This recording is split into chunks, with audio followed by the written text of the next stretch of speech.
A Mother's Love. Introducing Amber and Johnny. Amber Franklin was a single mother. Her husband, David, passed away in an accident. She was left to raise their son, Johnny, on her own. Amber's love for Johnny gave her strength. She worked tirelessly to provide for him. Johnny was the spitting image of his father. He had David's kind eyes and infectious laugh. Johnny was a ray of sunshine in Amber's life. He reminded her of David's spirit. A change in Johnny.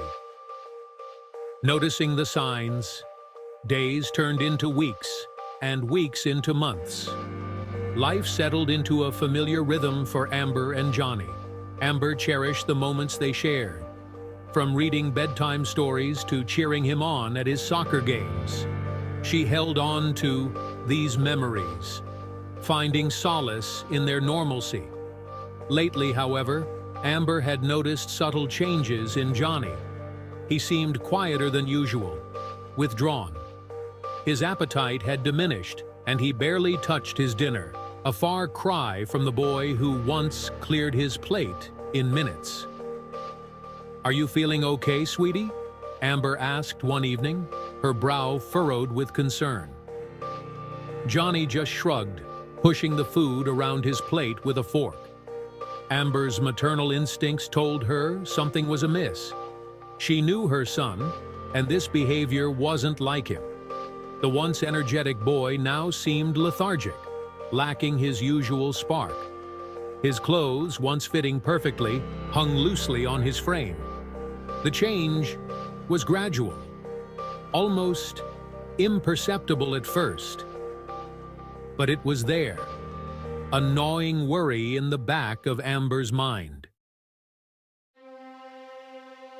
A mother's intuition. Amber investigates.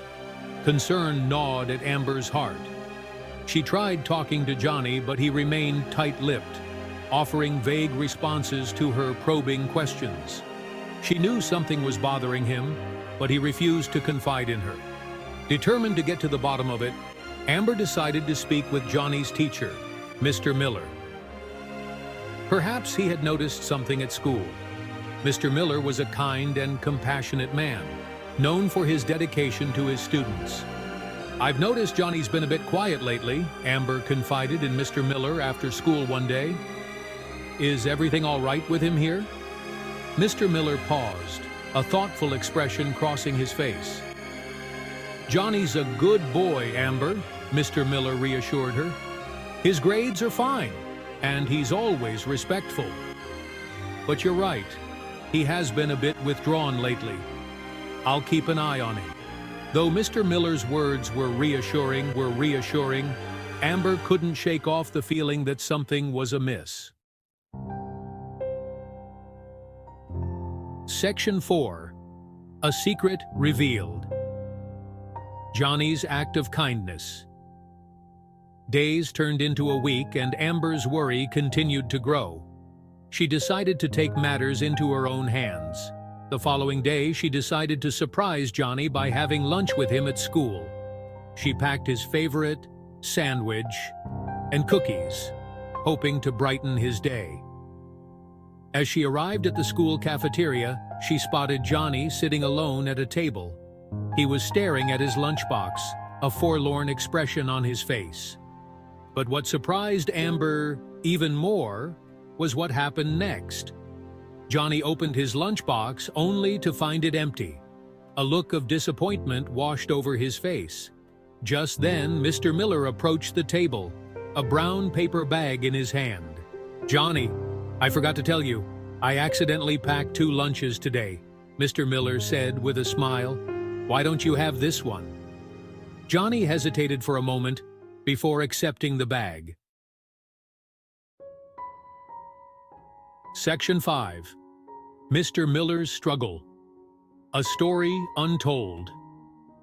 Amber's heart skipped a beat. Why was Johnny pretending not to have lunch? And why was Mr. Miller giving him his? Curiosity piqued, Amber decided to observe from a distance. As the days turned into weeks, Amber noticed a pattern. Every day, Johnny would arrive at school with a packed lunchbox, only to give it to Mr. Miller, who would then pretend to have accidentally packed an extra. Amber's heart ached for her son. What was he hiding? One evening, Amber decided to approach Mr. Miller after school. She had to know the truth. "Mr. Miller, I need to talk to you about Johnny," she said, her voice trembling slightly. "I know he's been giving you his lunch every day."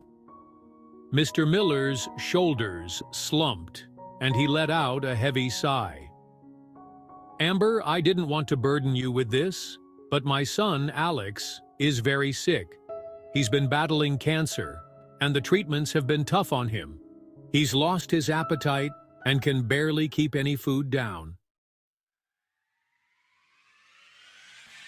Section 6. A community united coming together for Mr. Miller. Tears welled up in Amber's eyes as Mr. Miller continued, his voice thick with emotion. "Johnny overheard me talking to another teacher about it, and ever since then, he's been giving me his lunch, saying he's not hungry. He's a kind soul, Amber." Amber was speechless. Her son, her sweet, selfless Johnny, had been sacrificing his own lunch to help his teacher's sick child. A wave of pride washed over her, mingled with a deep sense of sorrow for what Mr. Miller and his family were going through. Without hesitation, Amber decided to take action. She reached out to the other parents at school, sharing Mr. Miller's story. The response was overwhelming. Parents organized meal trains, carpools for Alex's hospital appointments, and even set up a fundraising page to help with medical expenses. Section 7. The Power of Kindness. Reflections on empathy and generosity. The outpouring of support from the community was heartwarming. Mr. Miller, overwhelmed with gratitude, expressed his sincere thanks. "I'm humbled by your kindness," he said, his voice choked with emotion. "You have no idea how much this means to me and my family." As for Johnny, he continued to share his lunch with Mr. Miller, but now he knew he wasn't alone in his efforts. He learned a valuable lesson about empathy, compassion, and the power of community. The experience had a profound impact on everyone involved. It reminded them that even in the face of adversity, even the smallest acts of kindness can make a world of difference. And sometimes, it takes a child's innocent heart to open the eyes and heart of the community.